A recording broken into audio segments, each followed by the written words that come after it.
আজ 22শে জুলাই 2026 আর আজকের এই প্রতিবেদনে আমরা আপনাদের দেখাবো ইরানের নতুন পরমাণু ঘাঁটিতে যে কোনো মুহূর্তে হতে পারে সবচেয়ে বড় হামলা। ডোনাল্ড ট্রাম্পের নতুন হুমকির পর পুরো অঞ্চল জ্বালিয়ে দেওয়ার পাল্টা ওয়ার্নিং দিয়েছে ইরান। এদিকে ইরানের বিরুদ্ধে নিজেদের সামরিক বিমান ঘাঁটি খুলে দিয়েছে ব্রিটেন। অন্যদিকে কুয়েতের মার্কিন ক্যাম্প দোহায় ড্রোন হামলার নতুন ঢেউ আছড়ে ফেলেছে ইরান। আর আমেরিকাও টানা 11তম রাতে ইরানের উপর চালিয়েছে ভারী বোমা বর্ষণ।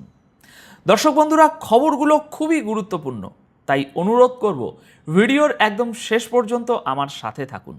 চলুন বিস্তারিত খবরে যাওয়া যাক। আমেরিকার প্রেসিডেন্ট ডোনাল্ড ট্রাম্প এবার ইরানের আরও একটি পারমাণবিক ঘাঁটিতে বড়সড় হামলার স্পষ্ট ইঙ্গিত দিয়েছেন। শুধু ইঙ্গিত নয়, রীতিমতো ঘোষণাই করে দিয়েছেন। ট্রাম্প সাফ জানিয়ে দিয়েছেন যে ইরানের বিরুদ্ধে আমেরিকার মিশন এখনও শেষ হয়নি। অর্থাৎ ইরানের উপর এবার এমন এক হামলা হতে পারে যা এই যুদ্ধকে আগের চেয়েও অনেক বেশি বিপজ্জনক মোড়ে নিয়ে যাবে। ট্রাম্প জানিয়েছেন তাদের পরবর্তী টার্গেট হতে পারে ইরানের পিকক্স মাউন্টেন নিউক্লিয়ার কমপ্লেক্স, আর সেখানে খুব শীঘ্রই অর্থাৎ ভেরি সুন হামলা চালানো হতে পারে। দর্শক বন্ধুরা, গত 3-4 দিন ধরে আমরা এই পিকক্স নিয়ে আপনাদের বারবার খবর দেখাচ্ছি। এটা এখনকার সবচেয়ে হট টপিক। এটা হলো সেই আন্ডারগ্রাউন্ড নিউক্লিয়ার সাইট যা নাতানজের কাছাকাছি একটা পাহাড়ের ভিতরে তৈরি করা হয়েছে। পশ্চিমা গুপ্তচর সংস্থাগুলোর দাবি ইরান এখানে এমন একটা ইউরেনিয়াম সমৃদ্ধকরণ কেন্দ্র তৈরি করেছে যার কথা তারা কখনোই প্রকাশ্যে স্বীকার করেনি, আর এখানেই নাকি পারমাণবিক বোমা তৈরি হতে পারে। ট্রাম্প বলেছেন, আমরা ওই জায়গাটায় খুব দ্রুত এবং অত্যন্ত শক্তিশালী হামলা চালাবো। সাধারণত আমি আমার টার্গেটের কথা আগেভাগে জানাই না, কিন্তু এবার জানাচ্ছি, কারণ এটা আটকানোর কোনো ক্ষমতাই তাদের নেই। ট্রাম্প আরও দাবি করেছেন যে এখনও পর্যন্ত হওয়া মার্কিন হামলার পর ইরানকে তাদের নিউক্লিয়ার প্রোগ্রাম পুনরায় দাঁড় করাতে 20 বছরেরও বেশি সময় লেগে যেতে পারে। এখন আপনারাই ভাবুন, যদি 20 বছর তারা কিছুই করতে না পারে, তাহলে আবার হামলা কেন করছেন? কারণ বলা হচ্ছে এটা একটা নতুন ফ্যাসিলিটি।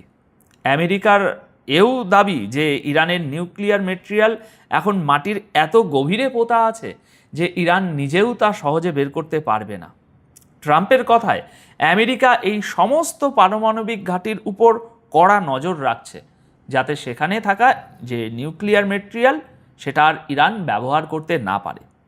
তাহলে প্রশ্ন হলো, পিকক্স মাউন্টেনকে কেন টার্গেট করা হচ্ছে? এই নতুন ফ্যাসিলিটিতে কি নতুন ইউরেনিয়াম আছে? অর্থাৎ ট্রাম্প এখন শুধু হুমকিই দিচ্ছেন না, বরং প্রকাশ্যে নিজের পরবর্তী লক্ষ্যের নামও বলে দিচ্ছেন, শুধু কারণটা আড়ালে রাখছেন।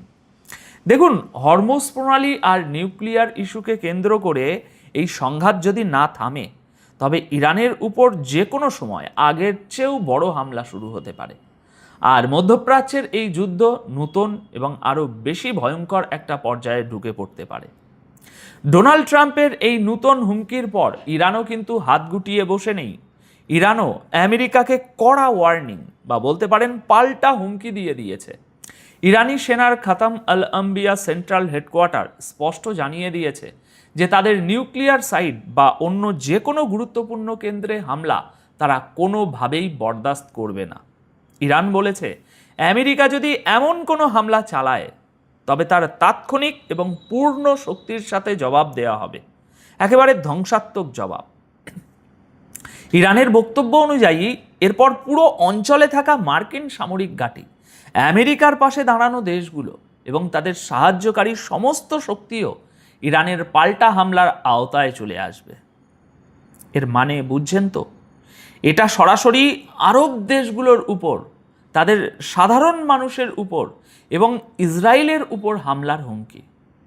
শুধু মার্কিন মিলিটারি ঘাঁটির উপর নয়, ইরানি সেনা সাফ জানিয়ে দিয়েছে পারমাণবিক ঘাঁটিতে হামলা হলে সেটাকে পুরো অঞ্চলে যুদ্ধ ছড়িয়ে দেওয়ার চেষ্টা হিসাবেই ধরে নেওয়া হবে।